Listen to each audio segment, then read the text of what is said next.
नेहासते संन्यासी यो न द्वेष्टी न कांक्षती निर्द्वंद्वो हि महाबाहो सुखम बंधात प्रमुच्यते. हा श्लोक चाललाय आपला. हे महाबाहू अर्जुना, जो कोणाचा द्वेष करत नाही, कशाची इच्छा करत नाही, असा तो कर्मयोगी सुद्धा नित्य संन्यासी जाणावा. कारण का तर तो निर्द्वंद्व, राग द्वेष किंवा सुख दुःख या द्वंद्वापासून रहित झालेला तो कसा होतो? सुखम बंधात प्रमुच्यते. सहज सुख म्हणजे अनायासे बंधनापासून मुक्त होतो. म्हणजे हा तो विचारतो ना की कोणतं श्रेष्ठ आहे दोन्हीमध्ये, असं विचारतो ना. संन्यास आणि कर्मयोग याच्यामध्ये कोणता श्रेष्ठ आहे? तर तो म्हणतो दोन्ही सारखेच आहे. तो संन्यासीच जाणावा जो कर्मयोगी आहे. तो जर निर्द्वंद्व असेल आणि काही हे करत नसेल, म्हणजे द्वेष नाही, इच्छा नाही, काही नाही असं असेल, तर तो सुद्धा संन्यासी समजावा. आता त्याचा माऊली असं म्हणतात, तरी गेली याची से न करी. से म्हणजे सय, आठवण. गत गोष्टीची आठवण करत नाही. न पवता साड न धरी. काही नाही मिळालं तर त्याची इच्छा धरत नाही. जो सुनिश्चळू अंतरी मेरू जायचं, हे महत्वाचं आहे. अंतरंगामध्ये मेरू पर्वताप्रमाणे अगदी अचल. त्याला हालचाल कसली नाही, म्हणजे त्याचं मन असं झोके घेत नाही. द्वंद्व नाही कुठलं, की मला मिळेल का नाही, मला चिंता नाही की आज आतापर्यंत आले नाही, आजच्या भिक्षेचं काय करायचं, अशी त्याला काळजी नाही. यदृच्छेने जे मिळेल ते मिळेल, त्याची त्यांची काळजी आणि भगवंत घेतातच. विवेकानंदांचं उदाहरण आहे की नाही. विवेकानंद एका स्टेशनवर बसले होते, भिक्षेची वेळ झाली होती, पण ते उठून कुठं भिक्षा मागायला जाणार, त्यांना पुन्हा पुढची गाडी होती म्हणून ते बसले होते. तर आता परमेश्वर काळजी घेतो, तर त्यांनी कुठे काही कोणाला मागितलं नाही, कोणाला काही सांगितलं नाही, काही नाही. पण एका गृहस्थाने त्यांना बघितलं की एक संन्यासी बसलाय आणि त्याच्याजवळ काही नाहीये, तर त्याच्या आपल्या जवळचे जे असतं अन्न त्याच्यातलं एक ताट भरून देऊन त्यांनी त्याला जेवायला दिलं, भिक्षा दिली. म्हणजे असं परमेश्वर काळजी घेतो. मनामध्ये त्यांच्या चिंता नाही की आता काय होणार आपलं, असं काही नाही. तेव्हा तो कसा आहे? अंतरी मेरू जैसा, अचल स्थिर. आणि मी माझे ऐसी आठवण विसरले जयाचे अंतःकरण, पार्था तो संन्यासी जाण निरंतर. हे सोपं आहे. ते काय म्हणतात, मी आणि माझं, हे मी अमुक एक आहे आणि ही माझी फॅमिली आहे, किंवा हे माझा संसार आहे, किंवा हे माझं उपाधी आहे, किंवा अमुक आहे, असं स्वतःबद्दलची काही जाणीव त्यांनी ठेवलेली नाही. अंतःकरण विसरले, अंतःकरणापासून विसरले, मनापासून सगळे विसरून गेले, तो संन्यासी. आणि शंकराचार्य म्हणतात की असं ज्या क्षणी तुम्हाला वाटेल, म्हणजे तुम्ही संसारी आहात, पण संसारामध्ये सुद्धा ज्या क्षणी तुम्हाला असं वाटेल की आता माझं काही नाहीये, मी माझं हे सगळं गेलेलं आहे आणि मन आपलं शांत रिकामं आणि असं झालं, त्या क्षणी तुम्ही संन्यासी झाला असं समजा. किंवा त्या क्षणी तुम्हाला संन्यास घ्यायला सुद्धा हरकत नाही, असं शंकराचार्यांनी म्हणलंय. यद आहारेव विरजेत आहारेव प्रव्रजेत. आता तुम्हाला वैराग्य उत्पन्न झाल्याबरोबर संन्यास तुम्ही घ्यायला हरकत नाही, पण इतकं मनापासून अगदी. आणि पुन्हा उत्पन्न नाही झालं पाहिजे, म्हणजे क्षणिक वैराग्य नको. क्षणिक वैराग्य येतं आपल्याला, एखादी दुःखी बातमी वगैरे, स्मशान वैराग्य म्हणतो आपण. दुःखी बातमी ऐकलं की आपल्याला सुद्धा वैराग्य येतं. पण तसं क्षणिक वैराग्य नको, मनापासून वैराग्य पाहिजे. आणि थोडस चिंतन वगैरे ज्याचं असेल त्याला हे वैराग्य येणं सहज शक्य आहे. पहिल्यापासून थोडस चिंतनामध्ये जर मग्न असेल, तो लहानपणापासून थोडं या मार्गामध्ये असेल आणि गृहस्थ जरी असला तरी सुद्धा काही एक वेळ त्याच्या आयुष्यामध्ये अशी येते की आता हे सगळं पुरे झालं, आता आपण मोकळा व्हायला हरकत नाही. तर तसं झाल्यानंतर तो संन्यासी झाला असं समजायला हरकत नाही. जो मने ऐसा झाला, मनाने व्हायला पाहिजे, बाहेरून संन्यास नको. बाहेरून काय कपडे घालू आपण, वेगळे कपडे आणून घालायला काही त्याला वेळ नाही. पण मनातून संन्यास यायला पाहिजे. जो मने ऐसा जाहला संगीताची सांडिला. मनाने झाला आणि संग सोडला त्याला. संगच त्याला सोडून गेला, म्हणजे विषयांचे विषयच त्याला सोडून गेले. म्हणून सुखे सुख पावला अखंडित. म्हणून तो शाश्वत असे सुखाची त्याला, अखंडित म्हणजे शाश्वत, शाश्वत सुखाची त्याला प्राप्ती होते. इथं त्याने तेच म्हणले की आता गृहाधिक आघावे ते काही न लगे त्याजावे. मनातूनच त्यांनी बाजूला घेतल्यानंतर, संन्यास घेतल्यानंतर घर सोडून जायला पाहिजे असं काही नाही. घरात राहू शकतो. घरात असून असं संन्यास घेणं अवघड आहे. फार क्वचित आहेत असे, खूप क्वचित उदाहरण आहेत असे. जे घेते झाले स्वभावे निसंग म्हणवणे. जे घेत मन तेच निसंग झालं. त्यामुळे घरात असलं तरी त्याला घराचा काही त्याग करायचं कारण नाही. खूप ही अवस्था अवघड आहे तशी, पण खूप चिंतनाने येऊ शकते. देखे अग्नी विझवणी जाय मग जे राखोंडी केवळू होय तैते कापुसे गिवसुये जयापरी. दृष्टांत फार छान दिलाय बघा.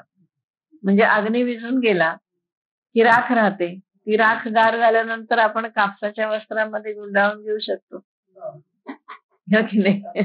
कापसामध्ये गुंडाळून घेऊ शकतो. हे जितकं सत्य आहे, हे जसं शक्य आहे, तसं त्याच्या बुद्धीमध्ये काही संकल्पच नाही हो, त्याच्या मनामध्ये काही संगच नाही. त्यामुळे त्याला काही बाधतच नाही ना, म्हणजे संसाराचं काही त्याला लागतच नाही. तैसा असते नि उपाधी, म्हणजे सगळ्या संसाराची उपाधी आहे. नाकळी जो कर्मबंदी, कर्मबंधामध्ये तो सापडत नाही, कारण त्याला संकल्प काहीच नाही. जयाची आहे बुद्धी संकल्प नाही, त्याच्या मनामध्ये कसला संकल्पच नाहीये.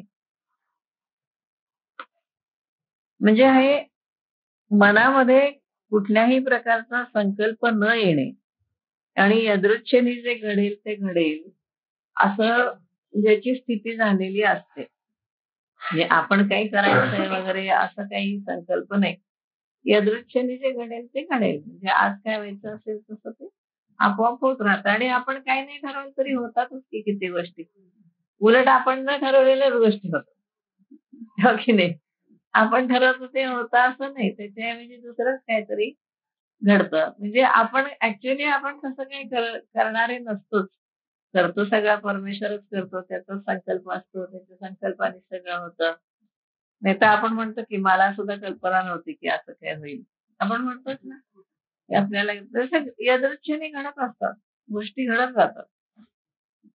तसं ज्याचं होतं मनामध्ये संकल्प नाही. पुढे सुद्धा गीतेमध्ये येणार आहे बघा, की सर्वारंभ परित्यागी. हा, सर्वारंभ परित्यागी म्हणजे सगळ्याचा आरंभ कशा संकल्पाने होतो ना. संकल्पाचाच त्याग करायचा, संकल्पच करायचा नाही. कुठल्या जे घडेला असते घडे.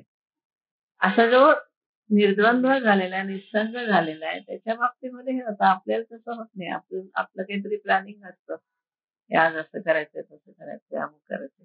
पण जरी केलं तरी मनामध्ये समजून चालावं की हे घडेल असं नाही. आपण जरी ठरवलं तरी परमेश्वराची इच्छा असेल तसं घडेल. मग न घडणाऱ्या गोष्टीची काळजी नाही वाटत आपल्याला किंवा चिंता नाही वाटत. नाहीतर काय होतं की अरे आपण ठरवलं होतं पण हे कसं काय झालं नाही, असं वाटत राहतं. तसं होऊ नये म्हणून कल्पना जै सांडे तैची का संन्यास उघडे. या कारणे दोन्ही सांगडे संन्यास योग्य. आता या ठिकाणी कल्पना म्हणजे हे सगळं, संसाराची कल्पना, बुद्धीमध्ये येणारे संकल्प, अमुक तमुक विचार, संग, विषयांचा संग, हे सगळं त्या कल्पनेमध्ये आलं. कल्पना ज्या वेळेला सुटते त्यावेळेला संन्यास घडतो. म्हणून दोन्ही सांगडे, दोन्ही कर्मसन्यास आणि कर्मयोग हे दोन्ही सारखेच, कमी जास्त काही नाहीये त्याचे. पण या लेवलचा पाहिजे कर्मसन्यास, या लेवलचा पाहिजे. कर्मयोग जो असेल तो असा पाहिजे की मनामध्ये काही संकल्पच नाही. आपोआप जे काही घडतं ते घडतं. नाहीतरी खरं सुद्धा आपल्या आयुष्यामध्ये तसंच होत असतं. फक्त आपण ठरवतो आणि त्याप्रमाणे करायचा प्रयत्न करतो एवढंच. करू नये असं कुठे म्हणलेलं नाही काही. तुम्ही संकल्प करूच नका असं नाही म्हणलं. पण जरी संकल्प केला तरी मनामध्ये असं निश्चित धरून चालायचं, की करता करता भगवंत आहे. आजचे आपले संकल्प पुरे होणं न होणं हे त्याच्या हातामध्ये आहे. त्यांनी ठरवलंय तर होणार. त्यांनी नाही ठरवलंय तर होणार नाही. आपण आपल्या बाजूने प्रयत्न करायचा. नाहीतर अजिबातच प्रयत्न नाही असंही नाही ना कर्मयोगामध्ये चालत. काम तर करायला पाहिजे. कर्म काय संन्यासी काय आता कितीतरी संन्यासी केवढं तरी काम करतात. आता आचार्य गोविंददेव गिरी, किशोरजी व्यास केवढं काम करतात. कितीतरी काम करतात. म्हणजे संन्यासी असून सुद्धा त्यांना कार्य आहे. शंकराचार्यांनी केवढं काम केलं. विवेकानंदांनी केवढं काम केलं. सगळे संन्यासीच होते. पण करत होते ना कार्य. पण ते मनातून त्यांना सगळ्याचे सुटले, सगळ्यापासून दूर होते.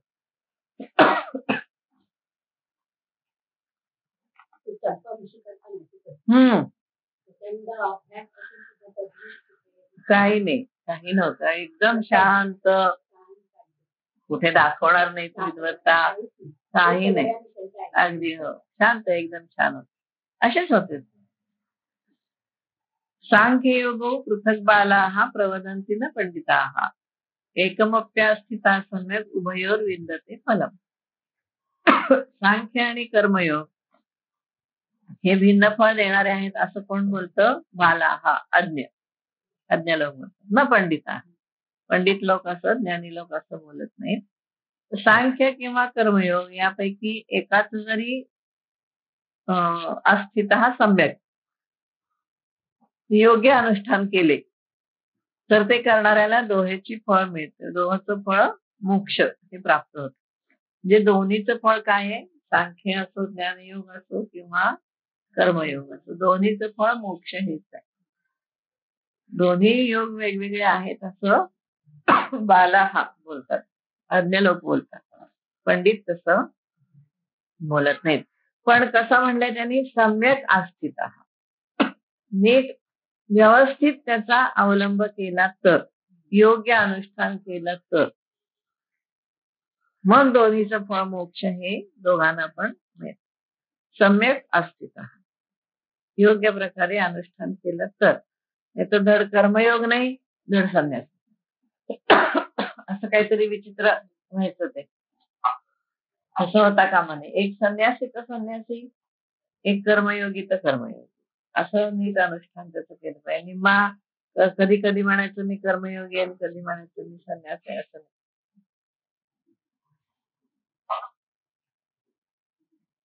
तर सम्यक अस्थिता हा शब्द महत्वाचा आहे. म्हणजे योग्य अनुष्ठान केले तर फळ मिळतं दोघांना. एरवी तरी पार्था जे मूर्ख होती सर्वथा ते सांख्य कर्म संस्था जाणती केवी. त्यांना कसं कळणार ना? जे अज्ञानी आहेत त्यांना सांख्ययोग आणि कर्मयोग याचं स्वरूप कसं जाणू शकतील? कर्मयोगाचं अनुष्ठान म्हणजे जर तुम्ही दर्शन बघितलं, मीमांसा दर्शन, तर तो सुद्धा अवघड आहे बरं का. पूर्ण तुम्ही कर्मयोगाने जायचं आणि संकल्प काही करायचा नाही, हे खरं म्हणजे खूप अवघड आहे. सगळा कर्मयोग बरोबर अगदी उठल्यापासून झोपेपर्यंत सगळं अनुष्ठान तुम्ही जर मीमांसेप्रमाणे करायचं म्हटलं आणि त्याच्यामध्ये काहीही संकल्प नाही तुमचा, काही तुम्हाला नको आहे, काही नाही, असं वागणं सुद्धा अवघड आहे. नित्य सगळं तुमचं दैनंदिन काय म्हणतो आपण, प्रातःकाळचं कर्म, माध्यान्ह कालचं कर्म, कालचं कर्म, हे सगळं जर तुम्हाला नीट करायचं असेल तर ते सुद्धा तसं अवघड जातं. इतकं काही ते अनुष्ठान करणं सोपं नाहीये. आणि तरी सुद्धा ममत्व काय ठेवायचं, हे करायचं असतं म्हणून करायचं. नाहीतर खूप, आणि हे खूप लहानपणापासून जर शिकलं ना तर जमतं ते. अगदी लहान मुलांपासून शिकवायचं. हो बाई मार्काकडे लक्ष देऊ नको. अभ्यास करणं तुझं काम आहे. सगळ्याचा सगळा धडा येणं, धड्याखालचे सगळे प्रश्न येणं हे तुझं काम आहे. हे तुला यायला पाहिजे. पण असं नव्हे की तू 100 पैकी 100 मार्क मिळावेत अशी अपेक्षा धरून हे करायचं. ते कुठल्याही कर्माची फळाची अपेक्षा न धरणं हे पहिल्यापासूनच थोडंसं शिकायला हवं. म्हणजे मग कर्म करायचं उत्तमरित्या, पण आपल्याला फळाची अपेक्षा न ठेवणं हे आपल्याला सहज शक्य आहे. सहजे ते अज्ञान म्हणून म्हणती हे भिन्न, एरवी दीपाप्रती काही अनान प्रकाश वाहती. दृष्टांत बघा किती सुंदर आहे. सहज बघायचं जर आलं, स्वभावतःच ते अज्ञानी असल्यामुळे ते म्हणतात हे दोन्ही मार्ग भिन्न आहेत. एरवी दोन दिवे असले वेगवेगळे तर प्रकाश काय वेगळा असतो का? है ना. एरवी दीपाप्रती काही अनान प्रकाश वाहते. दोन दोन प्रकाश पडलेत असं आपण म्हणतो का? चार दिवे असले तर प्रकाश एकच ना. पै सम्यक एके अनुभवे, जेही देखिले तत्व आघवे, ते दोन्हीतही ऐक्य भावे मानते गा. एकूण एकाच चांगलं आचरण करून ज्यांनी संपूर्ण रीतीने तत्वाचा अनुभव घेतला ते दोन्ही मार्ग एकच आहेत असं समजतात. म्हणजे दोन्ही एकाच अनुष्ठान चांगलं करा असं भगवंताचं म्हणणं आहे. तुम्हाला कर्मसन्यास घ्यायचा असेल तर संन्यासाचं अनुष्ठान चांगलं करा.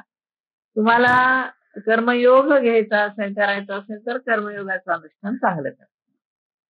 दोन्हीचं फळ एकच आहे. काहीही करा तुम्ही. आपल्याला वाटतं कर्मयोग सोपा आहे, पण आचरण करायला लागल्यावर आपल्या लक्षात येतं की इतकं संसारातून बाजूला होऊन संसारात राहणं ही गोष्ट खूप अवघड आहे. हे लक्षात येतं आपल्या की हाही आपल्याला मार्ग अवघड आहे, हाही आपल्याला मार्ग सोपा नाही जाते.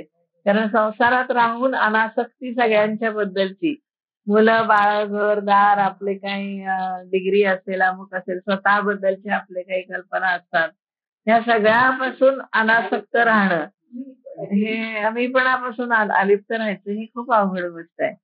आणि असा संन्यासही त्या मानाच्यामुळे अवघड आहे. पण ज्याला दोन्हीपैकी एक काहीतरी चांगलं जमतं त्याला दोन्हीचं फळ सारखं मोक्षच मिळतो. यत् सांख्यैः प्राप्यते स्थानं तत् योगैरपि गम्यते, एकम सांख्यंच योगंच यः पश्यति स पश्यति. है ना. सांख्य मार्गाने जाणाऱ्याला यत् सांख्यैः प्राप्यते, जे सांख्याने प्राप्त होते तेच योगैरपि गम्यते. इथे योग म्हणजे कर्मयोग असा अर्थ आहे. कर्मयोगी लोकांना पण तेच प्राप्त होतं. कर्मयोगाचं अनुष्ठान करणारा नाही तेच प्राप्त होतं. सांख्य आणि कर्मयोग हे एकच आहेत असा पाहतो तो खरं पाहतो म्हणजे तो ज्ञाता. ज्ञाता कोण आहे तर जो दोन्ही एकच पाहतो. सांख्य म्हणा योग म्हणा दोन्ही पण सारखंच असतं. खरा कर्मयोगी असतो ना तो असा असतो, पण तो पूर्ण संन्यासी मनाने संन्यासी असतो. जो खरा संन्यासी असतो तो पूर्ण कर्मयोगी पण असू शकतो. जसे आपल्याकडे हे मोठे मोठे विवेकानंदांसारखे लोक होऊन गेले, पूर्ण कर्मामध्ये त्यांनी आयुष्य घालवलं. समर्थ रामदास काय केवढं कार्य केलं त्यांनी. त्यांना काही हवं होतं का? काही नव्हतं. काय कुठलं डिग्री नको होती, काय कुठलं डिलीट नको होतं त्यांना, हे काही घरदार अमुक तमुक संसार काही नव्हतं त्यांना, पण तरी सुद्धा त्याने एवढं मोठं काम केलं. आणि सांखी जे पाविजे तेची योगी गमिजे, म्हणून ऐक्यता दोही ते सहजे या. सांख्यांना जे मिळतं सांख्य मार्गाने तेच योग मार्गाने मिळतं, म्हणून दोन्ही मार्गामध्ये सहज ऐक्य. देखे आकाशा आणि अवकाशा भेदू नाही जैसा, तैसे ऐक्य योग संन्यासा ओळखे जो. जसं आकाश आणि अवकाश याच्यामध्ये भिन्नता नाही, म्हणजे पोकळी याच्यामध्ये भिन्नता नाही. आता असे जे दृष्टांत आलेले असतात ना ते सायन्सच्या संदर्भामध्ये फार महत्वाचे असतात. म्हणजे ज्ञानेश्वरांच्या काळामध्ये शास्त्र किती पुढे गेलं होतं आपलं. जैसे न चलता सूर्याचे चालणे असं म्हणलंय की नाही त्यांनी. म्हणजे हे गॅलिलिओच्या आधीच आहे. त्यांनी सांगितलं की सूर्य स्थिर आहे आणि पृथ्वी सूर्याभोवती फिरते. हे आधी माहिती होतं. जैसे न चलता सूर्याचे चालणे असे काही काही रेफरन्सेस ज्ञानेश्वरीतले पुष्कळ लोकांनी काढलेले आहेत. सगळे आता आकाश आणि अवकाश, स्पेस, स्काय आणि स्पेस हे दोन्ही जे शब्द इथं आलेत की नाही, म्हणजे स्पेस माहिती होती की नाही त्यांना, आणि स्पेस जे माहिती होतं म्हणजे आपल्याकडे त्याचा खूप अभ्यास झालेला आहे. टाइम आणि स्पेस दोन्हीचा. उपनिषदामध्ये, छांदोग्य उपनिषदात, बृहदारण्यक उपनिषदात याची खूप हे आहेत, म्हणजे चर्चा आहे. तर अवकाश कुठे आणि आकाश कुठे? तर पृथ्वीच्या गुरुत्वाकर्षणाच्या कक्षेच्या बाहेर जेव्हा यान जातं तेव्हा ते स्पेस मध्ये जातं की नाही, तोपर्यंत आकाशामध्ये असतं, ते स्काय मध्ये असतं. तर ते स्पेस मध्ये काय आहे? स्पेस मध्ये अंधार आहे, स्पेस मध्ये उजेड आहे, स्पेस मध्ये सूर्यकिरण असतात, स्पेस मध्ये काय असतं नसतं, हा सगळा अभ्यास आपल्या शास्त्रामध्ये झालेला. आपण त्याला म्हणतो अंतरिक्ष. देवहू म्हणजे स्वर्ग, अंतरिक्ष म्हणजे स्पेस आणि आकाश, है ना. तर आपण काय म्हणतो की अंतरिक्षामध्ये काय काय असतं, तर हे कुठे आहेत, तारे वगैरे सगळे कुठे आहेत, ते अंतरिक्षात आहेत म्हणतात. आणि सूर्य कुठे आहे, तो आकाशात आहे म्हणतात. बरोबर की तेव्हा तिन्ही लोक म्हणजे कुठले आपण म्हणतो, पृथ्वी, स्वर्ग आणि पाताळ असं म्हणतो आपण. आणि याच्यामध्ये अंतरिक्ष येते की नाही. तर त्याचा खूप अभ्यास झालेला आहे. त्यामुळे हा स्पेसिफिक अगदी सायंटिफिक शब्द आहे. स्काय आणि स्पेस असा दोन्ही मध्ये त्यांनी फरक केलाय. देखे आकाशा आणि अवकाशा भेदू नाही जैसा, आकाश आणि अवकाशामध्ये भेद नाही. तैसे ऐक्य योग संन्यासा ओळखे जो, योग आणि संन्यास. काळ म्हणजे ज्या क्षणी एखाद्या गोष्टीची सुरुवात होते तिथे काळ सुरू होतो, त्याला आपण टाइम म्हणतो. म्हणजे आता हे आजच्या थिअरीमध्ये बिग बँग आहे. ज्या क्षणी बिग बँग झालं, स्फोट झाला, त्या क्षणी काळ मोजायला सुरुवात झाली ना. त्याच्या आधी काही काळ मोजत नव्हतं कोणी, कारण काही नव्हतंच. जिथे काय नाही तिथे काय मोजणार आहे तुम्ही. त्यामुळे टाइम आणि स्पेसचा खूप खूप अभ्यास आपल्या उपनिषदांनी केलेला आहे, की काळ सुरू होतो कधी, काळ संपतो कधी, किंवा काळाला आहे का, अमर्याद आहे म्हणतात. काळ कसा आहे, अमर्याद आहे, काळाला मर्यादा नाहीये, आणि काळाच्या अधीन सगळ्या गोष्टी आहेत असंही म्हणतात. तो खूप मोठा अभ्यास आहे. काळाचा अभ्यास खूप मोठा केलाय आपल्या शास्त्राने, आणि स्पेसचा पण अभ्यास खूप मोठा केलेला आहे. हे काय काय आहे स्पेस मध्ये, काय नाही, सगळं. अंतरिक्ष म्हणजे अवकाश, तेच असतं स्पेस, आपण त्याला अंतरिक्ष म्हणतो. आकाशा आणि अवकाशा भेदू नाही जैसा, तैसे ऐक्य योग संन्यासा ओळखेल. त्यांनी सहज जाता जाता दृष्टांत दिलेला आहे, म्हणजे किती फॅमिलियर होतं हे त्यांना. त्यांना काही असं मी सायंटिफिक दृष्टांत देतोय वगैरे असं काही त्यांना हे नव्हतं, पण त्यांना माहिती होतं, सहज माहिती असणारी गोष्ट. तयासीची जगी पाहले, है ना, त्याला जगामध्ये पाहले म्हणजे पहाट झाली, उजेड झाला, उजाडलं. तयासीची जगी पाहले, आपण पे तेनेची देखिले. त्यानेच आत्मस्वरूप पाहिले, त्याला ज्ञानप्राप्ती झाली. जया सांख्ययोग जाणवले भेदे विण. त्याने काय म्हणलंय, त्याला उजाडलं, जगामध्ये उजाडलं त्याला. ज्ञान मिळालं त्याला, आणि त्याने स्वतःला पाहिलं. स्वतःला पाहणं, हा, हे पहावे आपण असे आपण, या नाव ज्ञान. म्हणजे हे ज्ञान त्याला झालं की आपण कोण आहोत. तर समर्थाने कसं म्हणलंय, उगाच पाहता मनुष्य दिसे. मनुष्याचे अगदी म्हणजे कुठेतरी तो जाणवतो. एवढं मोठं सृष्टी आहे, इतकी मोठी ग्रह तारे, अनेक ठिकाणी अनेक सृष्टी चालू आहे. अशा ह्याच्यामध्ये मनुष्य कुठे राहिला, मशकासारखा. दासाचं आयुष्य कसं 8 दिवस असतं. दास आला काय, त्याला मारलं काय कोणी, त्याची काही खबरवाद येत नाही, हो की नाही. हे सगळ्या एवढ्या स्पेसच्या मानाने, एवढ्या सगळ्या अंतरिक्ष असणारे ग्रह तारे नक्षत्र, अनेक सृष्टी, अनेक आकाशगंगा, त्याच्यामध्ये असणारे अनेक सूर्य, ह्या सगळ्यामध्ये किती ठिकाणी सृष्टी असेल आणि किती ठिकाणी काय असेल, आपण माणूस कुठे राहिला हो? हो की नाही? कुठे तर क्षणकाल म्हणजे त्याचं अस्तित्व या सगळ्याच्या मानाने. आणि असं असताना आपण स्वतःला मोठं समजतो काय, काय करतो? म्हणजे साधा जर आपण असा विचार केला, की आपण आता पृथ्वीबरोबर फिरतो की नाही, त्यामुळे आपल्याला स्पीड जाणवत नाही. सकाळपासून संध्याकाळ होते. आपण पृथ्वीबरोबर फिरत असतो, त्यामुळे आपण एका जागी स्थिर आहे असं आपल्याला वाटतं. पण सकाळ संध्याकाळ आपल्याला कळतं. आता हा एक स्पीड आहे, की जो आपल्यावर काम करतो. दुसरं पृथ्वी सूर्याभोवती त्याच वेळेला फिरते. म्हणजे उत्तरायण, दक्षिणायन हे सगळं आपल्याला कळतं. म्हणजे आपल्यावरती तो स्पीडही काम करतो, की नाही?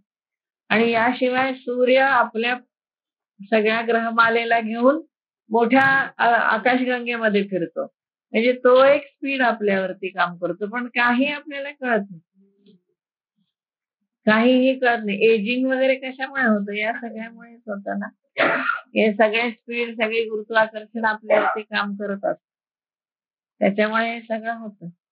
मग आपल्याला यातलं काही कळत नाही. तरी आपण काय म्हणतो, की मला कितीतरी गोष्टींचं ज्ञान आहे. काही काही कळत नाही. हे सगळं कसं चाललेलं असतं आणि इतक्या सगळ्या जर संकल्पाने, ईश्वराच्या संकल्पाने जर हे सगळं घडत असेल, तर आपला काय घडणार आहे त्याचा संकल्पही त्याचाच आहे ना. एवढा विचार केला तरी आपल्याला कळतं, की आपण काही संकल्प वगैरे करण्यामध्ये अर्थ नाही. याचा अर्थ असा नव्हे, की मोठं महत्वाकांक्षा नसावी या मग असं नाही आहे अर्थ याचा. पण जाणीव कुठेतरी असली पाहिजे, की जरी हे सगळं खरं असलं तरी सुद्धा आपल्या हातात काही नाहीये. हातात नाही म्हणजे आपण त्याचा अधिकारच नाहीये आपल्याला तो. कारण हे सगळं त्याच्याच संकल्पाने, त्याच्या इच्छेने सगळं चाललेलं आहे. त्यामुळे मग त्याला कळतं, की आपण कोण आहोत? तर आपण याच्यामधला एक कुठेतरी अंशात्मक असं आपलं अस्तित्व आहे. आणि अंश असलं काय, आता सागर असलं काय, सागराचा एक थेंब असला काय. तो सागरच झाला की नाही. मग तसं आपण ह्या परब्रह्माचं या सगळ्या एवढ्या विश्वाचा अंश आहोत म्हणजे आपण कसे आहोत? विश्वात्मकच आहोत. त्याचे सगळे आपल्यामध्ये येणार. म्हणून तर येत पिंडे तत् ब्रह्मांडे असं जे आलंय, ते त्याच्यामुळेच म्हणतात ना, की सागराच्या थेंबामध्ये पाणी त्याचं जे काही गुणधर्म असतील तेच सागरामध्ये आहेत ना. तसं आपल्या पिंडामध्ये जे काही आहे तेच सगळीकडे ब्रह्मांडामध्ये आहे. दोन्ही तिन्ही बाजूने आपण जरी विचार केला ना, तरी आपल्याला समजतं, की या बाजूने विचार केला तर आपण विश्वात्मक आहोत असंही समजतं. एका बाजूने विचार केला तर आपण अंशात्मक आहोत, असंही आपल्याला समजतं. म्हणजे दोन्हीकडून तुम्ही कुठूनही बघितलं तरी आपण शेवटी त्या विश्वामधले एक भाग आहोत. त्यामुळे आपण पे तेणेची देखले, जया सांख्य योग जाणवले भेदे विण. त्याला सांख्य आणि योग हे एकत्र पाहतात, अभिन्नतेने पटले. त्यांनीच त्यालाच जगात उजाडलं आणि त्यानेच स्वतःचं आत्मस्वरूप पाहिलं. संन्यासस्तु महाबाहो दुःखवाप्तुम अयोगतः. योगयुक्त मुनिर्ब्रह्म न चिरेणाधिगच्छति. सगळंच बरं का, दोन्हीपैकी काही घ्यायचं ना तर योगाशिवाय अवघडच आहे. कर्मयोगा वाचून कर्मसन्यासाची प्राप्ती होणं पण अवघड आहे. कर्मयोग युक्त मुनीला सुद्धा ब्रह्माची प्राप्ती लवकर होते. म्हणजे तुम्हाला योगी झाल्याशिवाय तुम्हाला संन्यासी होता येत नाही. म्हणजे संन्यासस्तु महाबाहो दुःख वाप्तुम अयोगतः. योग असल्याशिवाय, कर्मयोगी झाल्याशिवाय कर्मसन्यास तुम्हाला घेता येत नाही. आणि तो लवकर कर्मयोग हा योगी झाल्याशिवाय कर्मयुक्त संन्यास हा अवघड आहे. कर्मयोगयुक्त मुनीला मात्र ब्रह्माची प्राप्ती लवकर होते. न चिरेण अधिगच्छति. कुठे जातो? ब्रह्म. ब्रह्मापर्यंत जायला त्याला वेळ लागत नाही. योगयुक्त असेल तर. जो युक्तिपंथे पार्था चढे मोक्ष पर्वता, तो महासुखाचा निमथा वहिला पावे. महासुख म्हणजे परमानंद रूप शिखर, निमथा म्हणजे माथा. म्हणजे त्याने असं म्हटलंय की निष्काम कर्म युक्तिपंथ. युक्तिपंथ म्हणजे कुठला? निष्काम कर्म करण्याचा पंथ. जो मोक्ष पर्वतावर चढतो त्या रस्त्याने, युक्तिपंथ म्हणजे निष्काम कर्म करण्याच्या युक्तीने जो मोक्ष पर्वतावर चढतो तो परमानंद रूप शिखर वहिला म्हणजे झटकन त्वरेने गाठतो, तो लवकर चढतो. येरा योग स्थिती जया सांडे तो वायाची का हव्यासी पडे. सांडे म्हणजे सोडून दिली. ज्याच्या हातून कर्मयोगाचं अनुष्ठान नीट होत नाही, कर्मयोग केला जात नाही, तो वायाची का हव्यासी पडे. फुकटच संन्यासाच्या छंदात पडतो. परिप्राप्ती काही न घडे संन्यासाची, तो काही संन्यासी होऊ शकत नाही. म्हणजे हे कसं आहे, आता एक शिखर आहे समजा, आपण जर एक असं पर्वताचं हे डोळ्यासमोर आणा आणि त्या शिखरावर आपल्याला जायचंय. त्या शिखरावर जायला अनेक रस्ते आहेत, चारी बाजूनी आठी दिशांनी रस्ते आहेत समजा. तर त्यातला कुठला रस्ता सोपा आपण जाऊ शकू, तर कर्मयोगाच्या रस्त्याने आपण लवकर जाऊ शकतो. संन्यासाच्या रस्त्याने जाणं तसं अवघड आहे. पण तुम्ही कर्मयोगाच्या रस्त्याने गेला काय आणि संन्यासाच्या रस्त्याने गेला काय, शिखरावर तेच आहे. शिखरावर तुम्ही पोहोचल्यानंतर एकच आहे ना, एकच ठिकाणी जाणार तुम्ही दोघं. पण कर्मयोगाच्या हातोटीने तुम्ही युक्तीने लवकर तिथे जाऊ शकाल. संन्यासाचा ज्ञानाचा मार्ग तसा अवघड आहे खूपच, म्हणजे संन्यास घेणं अवघड पडतं. योगयुक्तो विशुद्धात्मा विजितात्मा जितेंद्रिया सर्वात भूतात्मा कुर्वन्नपि न लिप्त. आता कसं म्हणलंय त्यांनी, योगयुक्त विशुद्धात्मा विजितात्मा आणि जितेंद्रिय इतकं साहेबद्दल आलं. निष्काम कर्मयोगाच्या ठिकाणी रत असलेला म्हणजे योगयुक्त. विशुद्धात्मा म्हणजे शुद्ध चित्त ज्याचं झालेला आहे तो. विजितात्मा म्हणजे ज्यांनी जिथं देह आणि जितेंद्रिय आत्मा ज्यांनी जिंकलेला आहे तो, आणि इंद्रिय ज्यांनी जिंकलेला आहे तो. नंतर कसं आहे, सर्व भूतात्मा म्हणजे सर्व भूतांच्या ठिकाणी जो आत्मा आहे त्याच्याशी जो एकरूप झालेला आहे तो, असा माणूस कुर्वन्नपि न लिप्यते. कर्म करून सुद्धा त्याला लिप्त होत नाही. पण तो कसा आहे, योगयुक्त आहे, विशुद्ध झालेला आहे. चित्त शुद्ध होणे हा खूप मोठा भाग आहे बरं का अध्यात्मामध्ये. सगळ्यामध्ये पहिली जी स्टेज आहे ना, ती चित्तशुद्धीची स्टेज. म्हणजे कशी, तर मनामधले सगळ्या वासना, मनामध्ये असणारे पूर्वीचे सगळे संस्कार, मनामध्ये येणारे संकल्प विकल्प, मनामध्ये येणारे विविध प्रकारचे मलदोष, हे सगळे दोष जेव्हा नाहीसे होतात तेव्हा चित्त शुद्ध. आणि चित्तशुद्ध होण्याकडे आपला बराचसा जप तिकडे लागतो. पटकन चित्तशुद्धी होत नाही, कारण काही ना काहीतरी तुमच्या मनामध्ये विचार येतातच. किती तुम्ही जप करा, कधीतरी असं वाटतं अरे आपण इतकं करतोय पण काय माहिती बरोबर रस्त्याने आपण जातोय की नाही. हा, विकल्प आला की मनामध्ये सगळी अशुद्धता आली. किंवा इतके दिवस झाले मग जप करत असताना सुद्धा असं का व्हावं, एखादं संकट आलं तर आपल्याला अरे आपण एवढा मोठा जप करतो तरी आपल्यावर असं संकट काय यावं, असं काहीतरी विचार. किंवा मनामध्ये एरवी नुसतं शांत बसलं तरी अनेक विकल्प येतात. त्या विकल्पांना काही अर्थच नसतो. म्हणजे काय येतील मनामध्ये विचार, काय विशेषतः भीती. अध्यात्म करत असताना सुद्धा, अध्यात्माचा अभ्यास करत असताना सुद्धा माणसाला भीती सोडत नाही. ती भीती गेली पाहिजे, निर्भय झालं पाहिजे. भीती का वाटते माणसाला, इनसेक्युरिटी असते, इनसेक्युअर असतो माणूस की काय होतंय कोणाला माहिती, पुढे काय होणार आहे माहित नाही.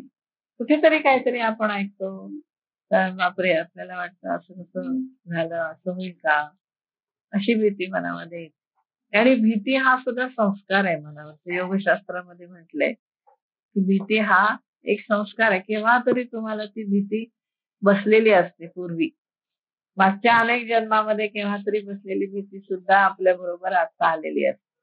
आणि मग त्याला काढण्यासाठी त्यांनी ते प्रतिप्रसव दिलाय. म्हणजे किती आपल्याला डायव्हर्ट होऊन स्वतःला शिकवावं लागतं, ट्रेन करावं लागतं बघा अध्यात्मामध्ये. म्हणजे जप वगैरे तर आपलं रोजचं चालू आहे, ते अनुष्ठानं चालू असतील किंवा काय स्वाध्याय चालू असेल ते तर चालू ठेवायचं, त्याच्यामध्ये खंड करायचा नाही. पण हे मनातले सगळे दोष काढण्यासाठी खूप प्रयत्न करावे लागतात. जाणीवपूर्वक प्रयत्न करावे लागतात. मग त्याच्यामध्ये हा प्रतिप्रसव योग त्यांनी फार चांगला सांगितलाय, की हा तुम्ही रोज तुम्ही बसल्यानंतर तुम्ही पाठीमागे जायचं. पाठीमागे जात, जात, जात आपल्याला कुठल्या कारणामुळे आपण असे विचार करतो. पण समर्थाने म्हणलं ना, काय कल्पिते कल्पना, काय म्हणते वासना. तुमच्या मनामध्ये कुठल्या कल्पना येतात, तुमच्या मनामध्ये कुठल्या वासना उठतात, तुमच्या मनामध्ये काय-काय येतात संकल्प-विकल्प, याच्याकडे सगळं तुम्ही थोडं त्रयस्थपणाने बघा आणि मग तुम्ही मागे जायचं. म्हणजे मी देह नाही, मी मन नाही, असं करत-करत आपण मागे जात-जात आपण पहिलं बाल होतो, मग आईच्या गर्भामध्ये होतो, मग वडिलांच्या मध्ये होतो, मग त्याच्या आधी आपण कुठे स्वर्गामध्ये होतो का अंतरिक्षामध्ये होतो. मग त्याच्या असं करत पाठीमागे प्रतिप्रसव म्हणजे प्रसवाच्या बाजूला पाठीमागे जायचं. आणि कुठेतरी तुमच्या लक्षात येतं, की या क्षणी आपल्याला ही भीती बसलेली आहे किंवा या कारणामुळे आपल्या मनामध्ये हे विचार येतात किंवा पूर्वजन्मीच्या अनेक मागचे जन्म झालेले असतात. तेव्हा कुठेतरी काहीतरी ती घटना घडलेली असते. त्या घटनेचे इतके तीव्र संस्कार मनावर असतात, की ती घटना लक्षात नसते म्हणून संस्कार राहिलेला असतो. असा अभ्यास करत आपल्याला त्या बीजापर्यंत जाऊन ते काढावे लागतात, असं योगशास्त्राने सांगितलं. म्हणजे नुसती चित्तशुद्धी करायची म्हणलं ना, तरी सुद्धा आपल्याला बराच काळ त्याचा अभ्यास करावा लागतो. म्हणून ते म्हणतात ना, गुरूंपाशी बसून अभ्यास करा. तर तेवढ्यासाठी असतं, की ते सांगतात तुम्ही या प्रकारचा आता अभ्यास करा. हे तुमचं मन असं स्थिरावल्यानंतर आता तुम्ही अमुक एक गोष्ट करायला लागा. नाहीतर आपण काय करतो, की आपण जप तर करत असतो. जपाला सुरुवात तर करतो, पण मनाशी आपल्याला झगडता येत नाही. मनावरती आपल्याला विजय मिळवता येत नाही. आणि त्याचं कारण आपण हा अभ्यास काहीच करत नाही. हा जो अभ्यास आहे, तर तो सतत आपल्याला करावा लागतो. म्हणून गुरूंच्या संपर्कामध्ये सारखं राहणं आवश्यक आहे. तर गुरु प्रत्यक्ष शरीराने नसतील, तर कोणीतरी ज्ञाते असतात. त्या ज्ञात्या माणसाला विचारावं, की हे असं का होतंय? एक जणाला असं सारखं वाटत होतं, की आपण आपल्यापासून सगळेजण दूर चाललेत. काय माहिती नाही. जपाला बसलं, अनुष्ठानाला बसलं, याला बसलं, की मनामध्ये सारखे तेच विचार, की आपल्यापासून सगळेजण दूर चाललेत. काही कळत नव्हतं, असं वाटण्याचं काहीही कारण नव्हतं. घरामध्ये काही घटना घडली नाही, काही नाही, काही नाही. पण असं सारखं वाटायला लागलं. शेवटी त्यांनी विचारलं, की एक जणांना, की "का बाबा असं होतंय?" तर त्याने त्यांना काय सांगितलं, की "तुमच्याकडे देवीची उपासना होत नाही. तुम्ही सप्तशतीचे पाठ करा दर महिन्याला. थोडे पाठ झाले, की तुझ्या मनातली ही भावना सगळी निघून जाईल." आणि खरंच तसं झालं. त्यांनी दर महिन्याला सप्तशतीचे पाठ करायला सुरुवात केली. हळू त्याच्या मनातली ही सगळी भीती होती ती निघून गेली. म्हणजे कोणीतरी असं सांगणारं लागतं, की तुम्ही या वेळेला असं करा म्हणजे किंवा हे अनुष्ठान करा किंवा या ठिकाणी जाऊन या किंवा या देवाचं दर्शन घेऊन या. अमुक एक ठिकाणी जा, तिथे काही दान करा. काहीही त्याला म्हणजे गुरुजी जे काय असतील आपले गुरु ते आपल्याला किंवा जे ज्ञाते असतात ते सांगू शकतात, की तुम्ही या ठिकाणी असं करा. म्हणजे तुमच्या मनामधले हे विषय सगळे बाजूला होतील. कारण सगळं मन स्थिर झाल्याशिवाय जपाकडे तेवढं लक्ष राहत नाही हो. नुसता जप करून नाही उपयोग होत. त्याला हे अभ्यास आहेत ना बाजूचे, हे त्याच्या बरोबरीने करायला पाहिजे. जप करू नये असं नाही मला म्हणायचं. जप तर करत राहायला पाहिजे. पण त्याच्याबरोबर हे जे काही मनामध्ये अडथळे सारखे उत्पन्न होतात, हे अडथळे घालवण्यासाठी म्हणून जो काही योग साधना आहे किंवा जे काही अन्य उपाय आहेत, ते उपाय करणं आवश्यक. म्हणजे कोणाला रडावसं वाटतं, कोणाला आरडाओरडा करावासा वाटतो, कोणाला काय काही बसले की मनामध्ये काही येतं, पण त्याला कारण असतं. त्या कारणापर्यंत पोहोचायला पाहिजे आणि ते कारण काढून टाकायला पाहिजे. म्हणजे हे सगळं केलं तर आपली साधना पुढे जाते, नाहीतर आपण तिथेच राहतो. हे सगळं येत राहतं आणि आपण जप करत राहतो. असं होतं की नाही. म्हणून ते गुरूंच्याकडून किंवा आता कोणी गुरु आता समजा गोंदवलेकर महाराजांचा अनुग्रह आहे, तर ते थोडे आहेत आता सांगायला किंवा तिथे बसल्यावर लगेच आपल्याला उत्तर मिळेल असं नसतं. मग कोणीतरी जाणते असतात, त्या जाणत्यांच्याकडे जाऊन आपण हे समजून घ्यायचं आणि हे मनातलं सगळं काढायचं. म्हणजे जप आपला चांगला होत जातो, अनुष्ठान चांगली होतात. म्हणून इथं इतकं सगळं लावलंय त्याने, विशुद्धात्मा, शुद्धी, विजितात्मा, आत्मा जिंकलेला, जितेंद्रिय, इंद्रिय जिंकलेली आणि सगळ्या भूत प्राणी मात्रांच्या मध्ये जो आत्मा आहे त्याच्याशी तो एकरूप झालेला असतो. मुंगीचेही मनोगत ओळखे म्हणतात माऊली. ती मुंगी कुठं चालली आहे ती, तिकडे ओळख. योगानंदांचं जे पुस्तक आहे ना, योगी कथामृत म्हणून मराठीमध्ये आलंय, मराठीमध्ये आहे ते, आणि ऑटोबायोग्राफी ऑफ योगी म्हणून इंग्लिश पुस्तक आहे. तर त्या पुस्तकामध्ये त्यांनी दिले की योग्याला दुसऱ्यांच्या मनातले विचार कसे कळतात, तर तो त्याच्या आत्म्याशी एकरूप होतो. आता माझ्या मनामध्ये काय संकल्प आहे हे जर कळायचं असेल तर तुम्हाला माझ्या अंतरंगाशी एकरूप व्हायला पाहिजे, मग तुम्हाला माझे सगळे संकल्प कळतील की नाही. तसं योग्याला होता येतं. योगी जो असतो तो त्याच्या अंतःकरणाशी एकरूप होतो आणि स्वतःच्याच मनातले विचार स्वतःला कळतातच. तसं त्याला सगळ्यांचे विचार कळतात. म्हणून मुंगेचेही मनोगत ओळखे, असं माऊलींनी म्हटलेलं आहे. ते खूप सूक्ष्म आहे हा अभ्यास. अध्यात्माचा अभ्यास कसा आहे, सूक्ष्म होत जातो. हे नुसता नामस्मरण जप हे कसं आपल्याला ठोस बाहेर दिसणार आहे, पण हा अभ्यास आहे, हा मागे मागे जेवढं जात जाऊ, जेवढं आपण त्याच्यामध्ये अध्यात्मामध्ये जास्त पुढे शिरू, तसं तसं आपल्याला हा सूक्ष्म जो अभ्यास आहे ना, हा सगळा करावा लागतो.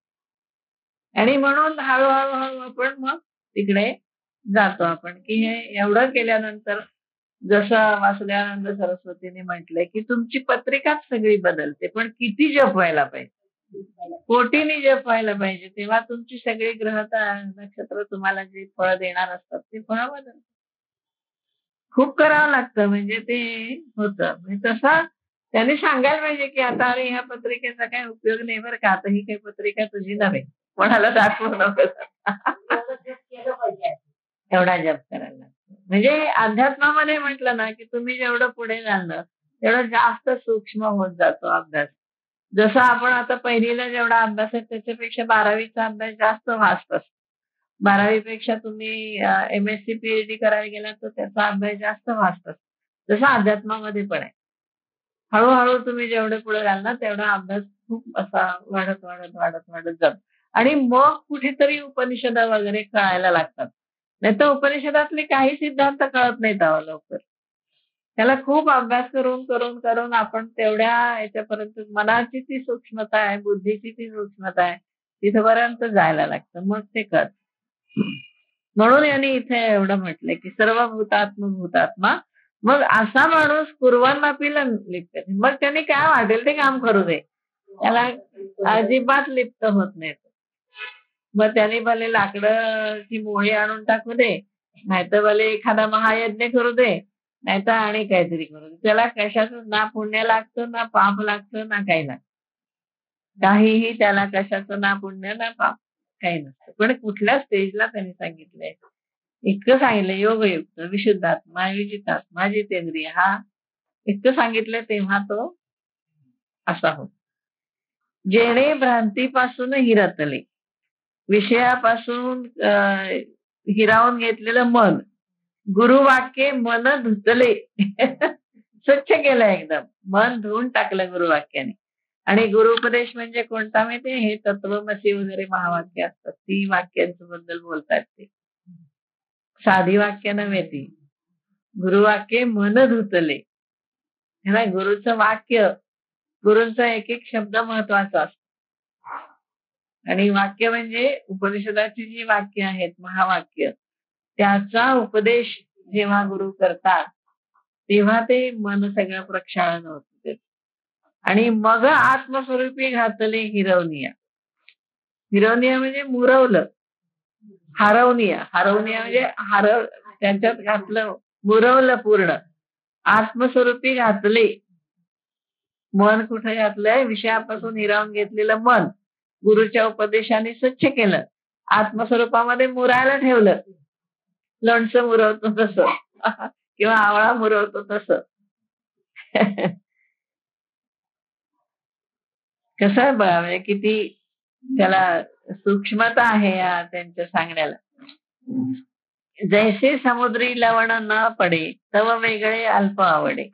म्हणजे मिठाचा एखादा चमचा आहे, समजा एक चमचावर मीठ आहे, तर जोपर्यंत ते समुद्रापासून वेगळं आहे तोपर्यंत ते वेगळं आहे.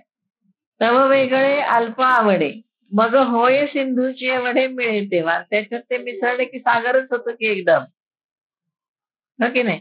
तसं त्याचं मन झालेलं आहे. तैसे संकल्पोनी काढिले, जयाचे मनची चैतन्य जाहले. केवढं अवघड आहे बघा, काय सांगतात ते ना. संकल्पापासून मन काढलं आणि मन चैतन्य स्वरूप झालं. तेणे एकदेशीये परी व्यापिले लोकत्रय. तो एकदेशी दिसला तरी त्यांनी लोकत्रय व्यापलं. तुका आकाशा एवढा अणुरणीया सोकडा. तुका आकाशा एवढा. नाही, ही मोठी माणसं असतातच हो, पण त्यांची केवढी तपश्चर्या.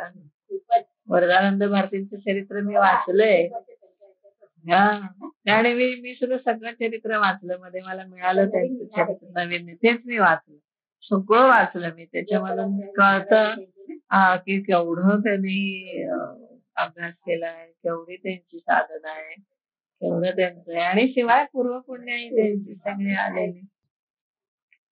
आता करता कर्म करावे, हे खुंटले तया स्वभावे, आणि करी जरी आघवे तरी आकरता तो.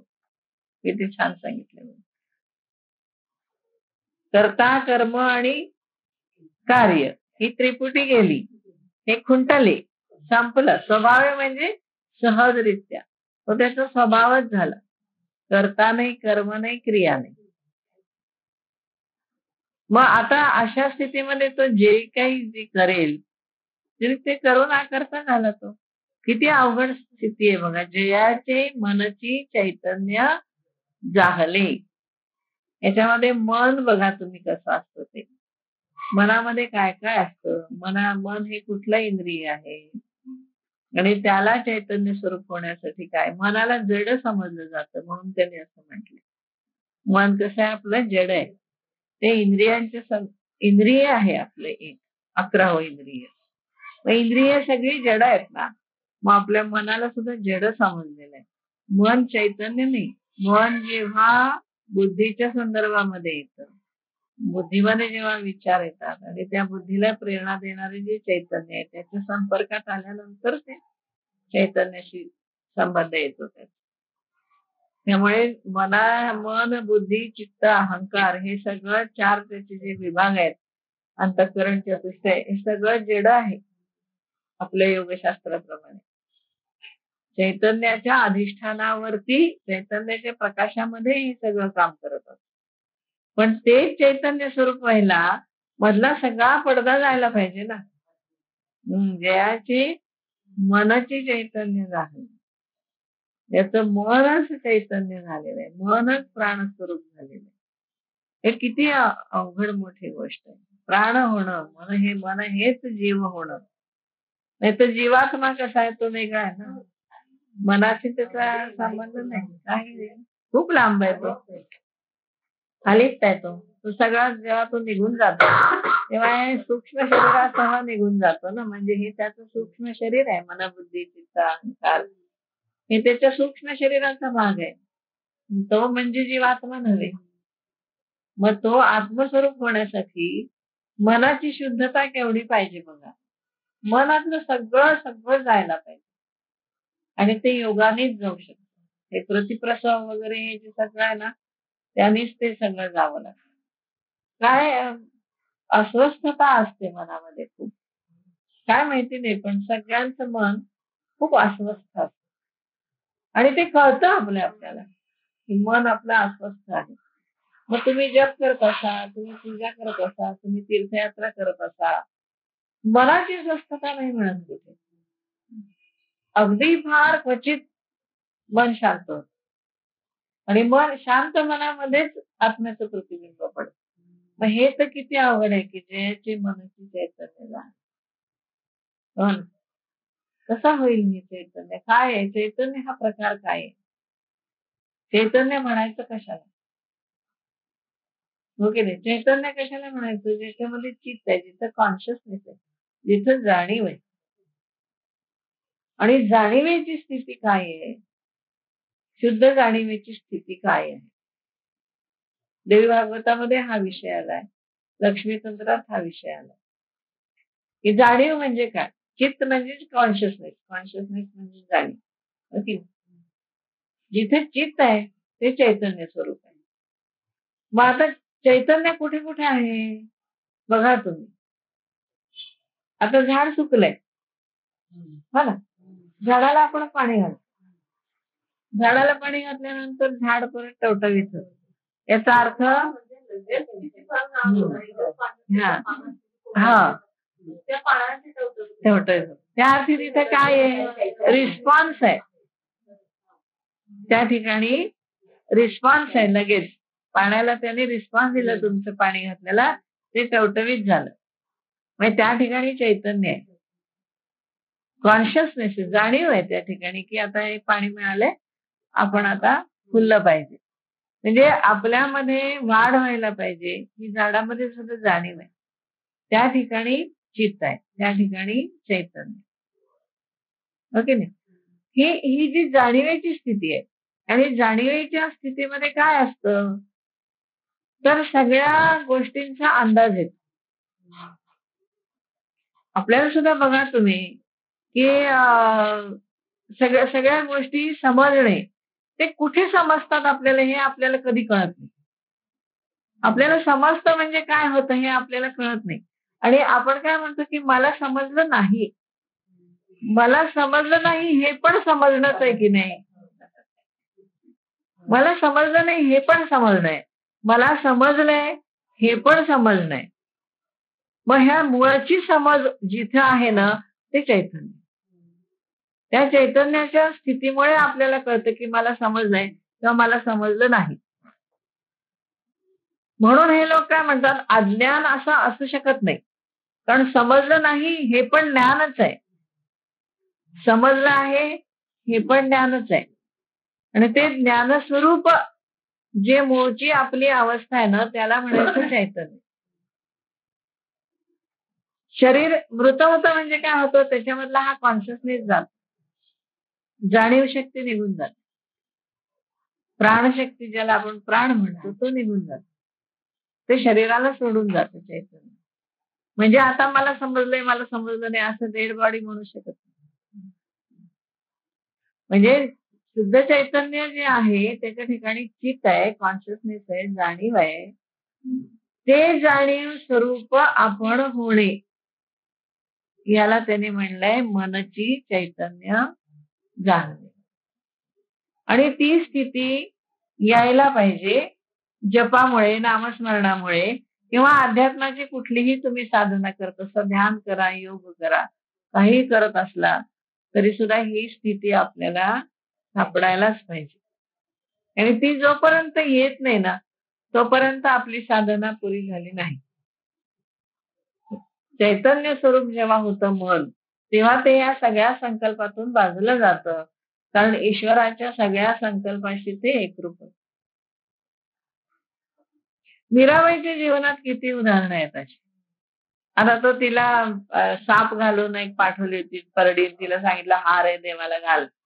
तर ती उघडते तर खरंच तो हार होतो ना. सर्प राहत नाही तिथे किंवा विषाचा प्याला त्याचा तिला काही बाधत नाही. ते याचा अर्थ काय होतो की ती त्या सगळ्याशी एकरूप झालेली असते. त्या एकरूपत्वामुळे तिला विषाला विष बाधेल का? नाही बाधणार. कारण तत्स्वरूप असल्यानंतर काहीच होत नाही ना. त्या सगळ्याच्या पलीकडे जाऊन तिची चैतन्याची ती एकरूप झालेली होती. त्याच्यामुळे हे आपल्याला चमत्कार सगळे झालेले दिसतात. वास्तविक ते चमत्कार नसतात. त्यांची ती सहज स्थिती असते. कारण ते पलीकडे सगळ्याचे गेलेले असतात. मग अशा स्थितीमध्ये तुम्ही जे करता ते काय तुम्ही केल्यासारखं होतच नाही ना. म्हणजे हे सगळं नीट बसून चिंतन करून सगळ्या समजून घेण्याच्या गोष्टी आहेत. आणि हे चिंतन करणे हे सुद्धा ध्यानच आहे. याच्यासाठी काही देवाचं नावच घ्यायला पाहिजे असं नाही, उलट एक विषय घ्यायचा आणि त्या विषयाचं आपण चिंतन करत राहायचं. ते ध्यानच होतं. त्याच्यामध्ये एकाग्रता होते, त्याच्यामध्ये समाधी लागते, समाधीमध्ये उत्तर मिळते. या प्रश्नाचे उत्तर आपल्याला समाधीमध्ये मिळते. योगी लोकांचं असंच असतं. ते एकाग्र होतात एखाद्या गोष्टीवरती. एकाग्र होता होता होता होता त्यांचं त्याच्यामध्ये ध्यान लागतं. ध्यानाच्या पुढच्या अवस्थेत ते समाधीमध्ये जातात. समाधीमध्ये त्यांना त्या प्रश्नाचं उत्तर मिळतं, की ते आपल्याला त्या प्रश्नाचं उत्तर सांगतात. त्यांना सहज आहे हे. आपल्याला सहज नाही, कारण आपण या पद्धतीचा अभ्यास करत नाही. आपण अध्यात्म प्रवण आहोत आपण. आपल्याला अध्यात्माची आवड आहे. आपल्याला हे सगळं करायचं इच्छा आहे. पण आपला अभ्यास एवढ्या सूक्ष्मतेकडे जात नाही. आणि तो जायला पाहिजे. जेव्हा आपण असे ग्रंथ वाचतो, तेव्हा तो जायला पाहिजे. कारण यांची एक वाक्यामध्ये त्यांनी ते सांगितले. जयाचे मनची चैतन्य जागले. एवढंच आपल्याला दिसतं, पण त्याच्यामध्ये अर्थ केवढा आहे. चैतन्य स्वरूप होणे. चैतन्य स्वरूप झाल्यानंतर पाणी बरोबर पाणी, म्हणजे तुम्हाला गोरक्षनाथांची आणि दुसरे एक नाथ आहेत त्यांची कथा आहे की गुरु कोणाचा जास्त श्रेष्ठ असं म्हणतात. तर मला माझ्या गुरुंनी श्रेष्ठ ज्ञान दिलंय. मग ते म्हणतात मला शोधून दाखव. दत्तात्रय मला शोधून दाखव म्हणतात. मग ते शोधून देतात त्याला. हा, पण त्याला दत्तात्रय सापडत नाहीत, कारण पाण्यामध्ये पाणी होतात, आकाशामध्ये आकाश होतात, पक्षामध्ये पक्षी होतात, सगळ्या झाडामध्ये झाड होतात. चैतन्य स्वरूप झालेले असतात, कुठे शोधणार? म्हणजे इतकं चैतन्य स्वरूप व्हायला पाहिजे. म्हणून जयाचे मनची चैतन्य झाले त्यांनी लोकत्रय व्यापलं. संकल्पना लक्षात घ्या. आपल्या स्वरूपाची स्थिती कधी येईल ती गोष्ट वेगळी, पण निदान आपल्याला संकल्पना तरी कळली पाहिजे की यांना काय म्हणायचंय. लोकत्रय झालं, तिन्ही लोक तोच झाला. मग तिन्ही लोक झाल्यावर त्याला काय अवघड आहे सांगा मला, आणि त्याला काय संकल्प करून हवा असणार आहे. सगळं जगच जर स्वरूप आहे त्याचं, तर त्याला कशाला इकडे जाऊन मला हे पाहिजे मला ते पाहिजे, काही गरज नाही ना.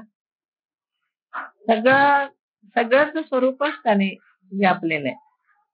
सगळं स्वरूप त्याच्यामध्ये मिसळून गेलेलं आहे. त्यामुळे त्याला काहीही करण्याची गरज नाही. म्हणून आता करता कर्म करावे हे कुंटले तया स्वभावे. स्वाभाविकरित्या त्याचं करता कर्म क्रिया ही त्रिपुटी संपलेली आहे. आणि म्हणून करी जरी आघावे तरी आकर्ता. जरी त्याने केलं तरी तो कसं झाला, आकर्ता झाला. का तर तो चैतन्य करणाराही तोच आहे, केलेले ब्रह्मार्पणम ब्रह्मावी ब्रह्माग्नो ब्रह्मणाहुतम सगळा तोच झाल्यानंतर त्याला काही तोच झाला ना. सगळं पाणीही तोच, पाणी पिणाराही तोच. मग कोणी पाणी प्यायलं आणि काय केलं, काहीच संपलीच ना. सगळी त्रिपुटीच संपली. म्हणजे श्लोक बघा किती महत्वाचा आहे, केवढा त्या श्लोकामध्ये त्यांनी दिलंय. आणि याने किती छान शब्दामध्ये सांगितलंय की जयाची मनची चैतन्य झाले. थांबूया.